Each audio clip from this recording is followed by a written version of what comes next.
네, 오늘 말씀은 우리 열왕기상 2장 13절에서 25절까지의 말씀입니다. 한 절씩 교독하시고요. 25절은 함께 읽겠습니다. 제가 13절의 말씀을 먼저 읽습니다. 학기사의 아들 아도니아가 솔로몬의 어머니 밧세바에게 나온지라. 밧세바가 이르되 너가 화평한 목적으로 왔느냐? 대답하되 화평한 목적이니이다. 또 이르되 내가 말씀드리나이다. 밧세바가 이르되 말하라. 그가 이르되 당신도 아시는 바이거니와 이 왕위는 내 것이었고 온 이스라엘은 다 얼굴을 내게로 향하여 왕으로 삼으려 하였는데 그 왕권이 돌아가 내 아우의 것이 되었음은 여호와께로 말미암음이니이다. 이제 내가 한 가지 소원을 당신에게 구하오니 내 청을 거절하지 마옵소서. 밧세바가 이르되 말하라. 그가 이르되 청하건대 솔로몬 왕에게 말씀하여 그가 수넴 여자 아비삭을 내게 주어 아내를 삼게 하소서. 왕이 당신의 청을 거절하지 아니하리이다. 밧세바가 이르되 좋다. 내가 너를 위하여 왕께 말하리다. 밧세바가 이에 아도니아를 위하여 말하려고 솔로몬 왕에게 이르니 왕이 일어나 영접하여 절한 후에 다시 왕좌에 앉고 그의 어머니를 위하여 자리를 베푸니 그가 그의 오른쪽에 앉은지라. 밧세바가 이르되 내가 한 가지 작은 일로 왕께 구하오니 내 청을 거절하지 마소서. 왕이 대답하되 내 어머니여 구하소서. 내가 어머니의 청을 거절하지 아니하리이다. 이르되 청하건대 수넴 여자 아비삭을 아도니아에게 주어 아내로 삼게 하소서. 솔로몬 왕이 그의 어머니에게 대답하여 이르되 어찌하여 아도니아를 위하여 수넴 여자 아비삭을 구하시나이까? 그는 나의 영이오니 그를 위하여 왕권도 구하옵소서. 그뿐 아니라 제사장 아비아들과 수랴의 아들 요압을 위하여도 구하옵소서 하고 여호와를 두고 맹세하여 이르되 아도니아가 이런 말을 하였은즉 그의 생명을 잃지 아니하면 하나님은 내게 벌 위에 벌을 내리심이 마땅하니이다. 그러므로 이제 나를 세워 내 아버지의 다윗 왕위에 오르게 하시고 허락하신 말씀대로 나를 위하여 집을 세우신 여호와께서 살아계심을 두고 맹세하노니 아도니아는 오늘 죽임을 당하리라 하고 함께 읽습니다. 여호와의 아들 분야를 보내매 그가 아도니아를 쳐서 죽였더라. 아멘. 오늘은 다 같이 열왕기상 2장 13절에서 25절의 말씀을 함께 묵상합니다. 우리가 어제 묵상한 2장 1절에서 12절의 말씀을 통해 우리는 다윗이 솔로몬에게 남긴 유언의 내용을 함께 나누었습니다. 다윗은 솔로몬에게 힘써 대장부가 되라라고 이야기합니다. 또한 하나님의 명령을 마음과 성품을 다하여 지키는 자가 되라라고 이야기합니다. 그리하면 하나님께서 너를 형통하게 하실 것이다 라고 유언하죠. 또한 요압과 시므온이 다윗에게 행한 일을 기억하고 그들이 음부에 그러니까 죽음에 평안히 이르지 못하게 하고 자신에게 은혜를 베푼 바르실레의 아들들에게 은총을 베풀라라고 명합니다. 그러니까 어려울 때 자신을 도와준 자들을 잊지 않았고 자신을 힘들게 했던 그러한 자들 또한 잊지 않았다는 것을 우리가 어제 이 다윗의 유언을 통해 함께 알아볼 수 있었습니다. 그런데 우리는 여기서 다윗이 아도니아에 대한 특별한 유언을 남기지 않았다라는 사실을 좀 유심히 볼 필요가 있습니다. 다윗이 아도니아에 대해서는 솔로몬에게 별다른 이야기를 하지 않아요. 분명 아도니아가 반역을 일으켰죠. 그리고 다윗의 왕좌를 노렸습니다. 그것이 다윗 생전의 일이에요. 다윗도 이 사실을 모를 리 없었다라는 것이죠. 하지만 다윗은 이 아도니아에 대한 유언만큼은 솔로몬에게 남겨두지 않았습니다. 여러 가지 의미로 생각해 볼 수 있을 거예요. 이 아도니아에 대한 처분만큼은 솔로몬이 스스로 처리하기를 바랬던가. 다음 왕의 몫이다. 이 솔로몬이 왕으로 서기 위해서 이 일만큼은 스스로 해결해야 한다는 판단이 있었을 수도 있고, 아무래도 다윗은 아도니아가 자신의 아들인데다가 솔로몬과 형제이기에 이 아도니아의 반역에도 불구하고 어떻게 보면 이 아도니아에 대한 마지막 배려로 별다른 유언을 남기지 않았으리라 추측할 수 있습니다.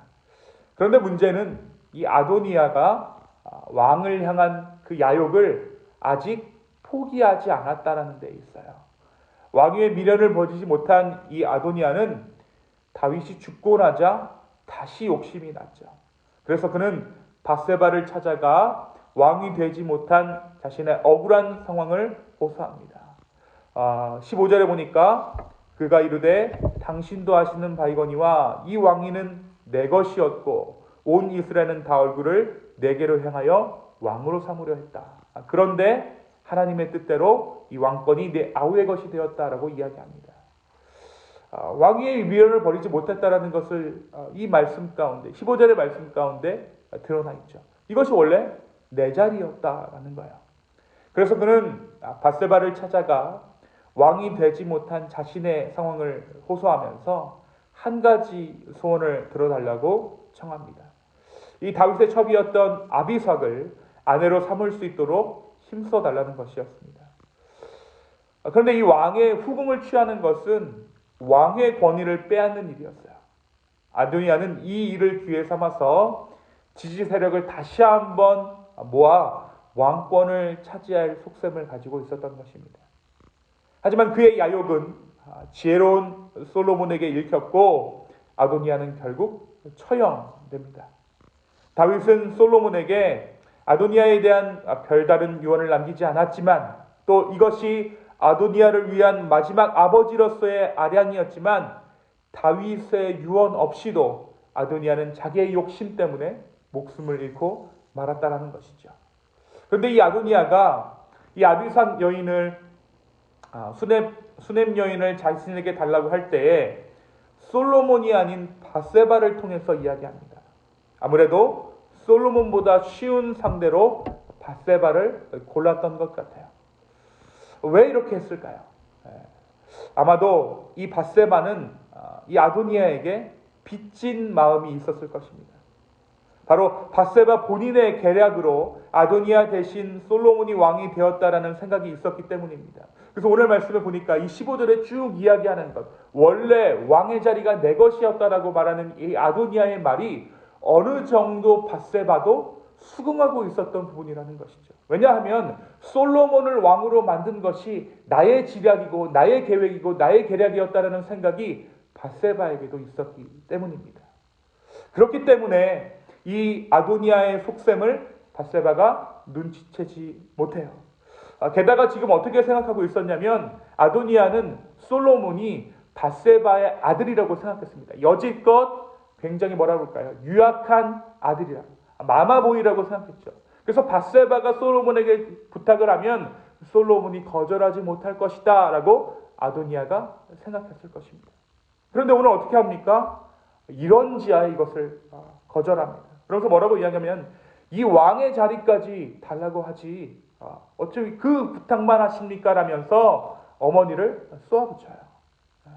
왕으로서 권위를 솔로몬이 보였다라는 것이죠. 결국 이런 상황 가운데 밧세바는 아비삭을 주는 것이 이 수넴 여자를 주는 것이 나라를 넘겨주는 결과를 낳으리라고는 생각하지 못했습니다. 그저 별것 아닌 작은 일로 여겼기에 솔로몬에게 아도니아의 청을 들어주라고 권했던 것이죠. 솔로몬은 단번에 이 아도니아의 작은 요청에 담긴 큰 야욕을 간파했습니다.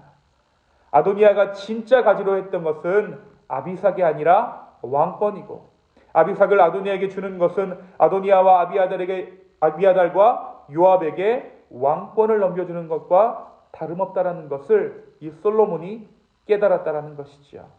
또 아도니아의 시도는 솔로몬 자신뿐만 아니라 자신을 왕으로 세우신 하나님을 향한 반역이었습니다. 이것은 분명 솔로몬이 경고한 악한 것이었죠. 1장 52절에 보니까 솔로몬이 이르되 그가 만일 선한 사람일진데 그의 머리털 하나도 땅에 떨어지지 아니하려니와 그에게 악한 것이 보이면 죽으리라 하고 이것이 아도니아를 향한 경고였어요. 근데 오늘 어떻게 합니까? 이 악한 일을 지금 행하고 있다는 것입니다. 그래서 솔로몬은 즉시 그를 처형하기에 이릅니다. 사랑하는 성도 여러분, 오늘 이 말씀은 우리에게 무엇을 말해주고 있습니까? 먼저 우리는 하나님의 섭리와 내 지략에 대한 분별이 있어야 함을 오늘 말씀을 통해 배웁니다. 밧세바가 오늘 아도니아의 부탁을 채 거절하지 못한 이유는 아도니아에게 미안한 마음이 있었기 때문이에요. 부채의식이 있었기 때문입니다. 자기 아들이 아니면 이 아도니아가 왕위에 서열 1위였다라는 것을 밧세바도 인정하고 있었다라는 것이죠. 근데 문제는 이 솔로몬을 왕으로 앉힌 것이 밧세바 본인과 나단 선지자의 지략으로 인한 것이라고 밧세바 스스로도 생각했다는 거예요. 솔로몬이 왜 왕이 됐는가? 하나님의 섭리야라고 말은 하지만 자신의 지략이 한몫했다라는 생각을 했다라는 것이죠. 그렇게 되니까 이 아도니아가 왕이 되지 못한 이유가 무엇입니까? 내 지략 때문에 이 아도니아가 왕이 되지 못했구나라는 미안한 마음, 인간적인 마음이 남아 있었다라는 것입니다. 이 상황에서 솔로몬은 자신에게 황당한 부탁을 하는 자기 어머니를 향해 아예 왕의 자리까지 내주라고 하시오라며 다소 매몰차게 어머니를 쏘아붙입니다. 왕위에 오르기 전까지는 이런 모습을 상상할 수 없었어요. 어떻게 보면 이 밧세바의 치마바람에 치마폭에 휩싸여 있던 것이 솔로몬이었습니다. 근데 지금 오늘 이 왕의 권위를 보여주고 있는 거예요. 오늘 말씀에 보니까 이 솔로몬이 이 밧세바를 어떻게 영접합니까? 네, 19절에 보니까 밧세바가 이에 아도니아를 위하여 말하려고 솔로몬 왕에 이르니 왕이 일어나 영접하여 절한 후에 다시 왕자에 앉고 왕의 자리를 잠깐 비웠다가 다시 왕자에 앉아요. 그만큼 어머니를 존중했다라는 것이죠. 하지만 결정적인 순간에 솔로몬이 왕의 모습을 보이게 됩니다. 솔로몬은 밧세바와 달리 하나님께서 이 이스라엘의 왕의 자리를 자기에게 주신 것임을 깨달았기 때문입니다.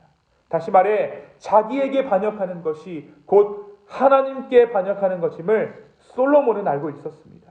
그래서 그는 모정 또는 형제라는 인간적인 감정에 휘둘리지 않고 아도니아를 즉시로 처형할 수 있었던 것이죠.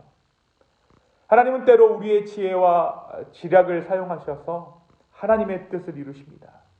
그때 우리가 종종 하는 착각이 바로 내가 무엇을 이루었다라는 그러한 생각이에요. 전적인 하나님의 은혜라고 말은 하지만 내가 그 일을 했다라는 생각이 바로 그러한 것입니다. 이러한 마음은 조용하게 하나님 앞에 무릎 꿇지 않고서는 분별할 수 없습니다. 오늘 이 아침 내 삶에 이러한 마음이 있다면 하나님 앞에서 분별할 수 있는 저와 여러분 되기를 소망합니다. 오늘 끝까지 밧세바가 솔로몬의 왕위에 앉은 것이 내 것이다, 내 지략이다라고 생각했던 그 마음을 내려놓지 못해 이 실수를 했습니다. 오늘 다시 한번 내 삶이 온전한 주님의 은혜임을 고백할 수 있는, 분별할 수 있는 저와 여러분 되기를 소망합니다. 두 번째, 인생은 반드시 자기 열매를 거둔다라는 사실이 오늘 말씀을 통해 증언되고 있어요. 다윗은 솔로몬에게 아도니아에 대한 유언을 따로 남기지 않았습니다. 어떻게 보면 이것은 다윗이 아도니아를 향한 마지막 배려였다라고도 할 수 있죠. 또 자기 형제를 처단하는 것에 대해 솔로몬이 부담을 느낄 것을 알기에 솔로몬을 향한 배려도 담겨 있었습니다. 하지만 결국 아도니아는 자기 욕심 때문에, 자기 욕망 때문에 그 열매를 거두고 말아요. 처형당하고 말죠. 자기 욕심을 끝내 다스리지 못한 것입니다. 사랑하는 성도 여러분, 내 분량을 알고 내 모습을 아는 것이 은혜입니다. 섣부른 욕심은 결국 그 쓰디쓴 열매를 맺게 되기 때문입니다. 오늘의 말씀 가운데 하나님께서 내게 주신 삶의 분량을 깨닫고 믿음의 분량을 깨달아서 그 믿음의 열매를 맺는 저와 여러분 되기를 소망합니다. 생각할 만한 것을 생각하고 꿈꿀 만한 것을 꿈꾸는 인생, 정말 주 안에서 겸손한 인생, 하나님 앞에서 합당한 인생 되어지는, 그래서 정말 하나님 앞에서 형통한 복된 삶 누리는 저와 여러분 되기를 예수님의 이름으로 축원합니다. 이 시간 함께 기도하시겠습니다. 아버지 하나님, 오늘 주 앞에서 우리의 마음을 드리며 주께 나아갑니다. 성령이여 우리 가운데 함께하여 주시고 오늘 우리가 겸손하게 우리의 믿음의 분량대로 살아갈 수 있도록 아버지 하나님 함께하여 주시옵소서. 다시 한번 우리의 마음을 드립니다. 다시 한번 우리의 상황을 드립니다. 주여 우리의 삶을 인도하여 주시옵소서. 감사합니다. 이 모든 말씀 예수님의 이름으로 기도하였습니다. 아멘.